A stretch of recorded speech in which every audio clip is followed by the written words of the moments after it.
శుభోదయం. ప్రభు యేసుక్రీస్తు నామములో వందనాలు తెలియజేస్తూ పరిశుద్ధమైన దేవుని గ్రంథములో నుండి కీర్తన గ్రంథము 118వ కీర్తన 9వ వచనం. రాజులను నమ్ముకుంటే కంటే యెహోవాను ఆశ్రయించుట మేలు.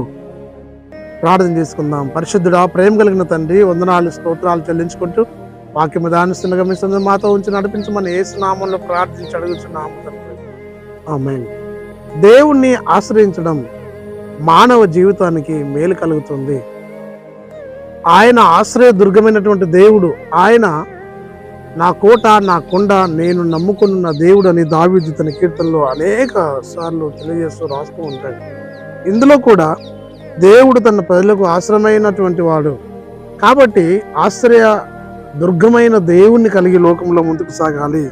శ్రమ, కష్టము, బాధ, ఎరుకు, ఇబ్బందులు ఎదుర్కొంటున్న జీవన ప్రయాణంలో ప్రభువును ఆశ్రయించినప్పుడు ఆ ప్రభువు నామాన్ని కలిగి ఈ లోకంలో జీవించాలి.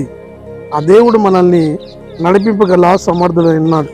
కీర్తన గ్రంథము 91వ కీర్తనలో మొదటి వచనం మనం చదువుకుంటే, మహోన్నతుని చాట నివసించేవాడే సర్వశక్తిని నీడని విశ్రమించువాడు.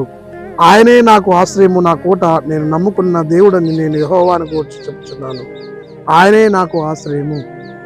ఆపద వేదల్లో ఆయన ఆశ్రయదుర్గమైన దేవుడై ఉన్నాడు. కాబట్టి ప్రియ సహోదరి, సహోదరుడా, నీవు నేను కూడా ప్రభువును ఆశ్రయించి ఆయన ఇచ్చి దీవెన పొందుకున్న లోకంలో సంఘంలో వరదలినట్లు పరిశుద్ధాత్మ దేవుడు మనందరికీ తోడయుండి నడిపించను గాక.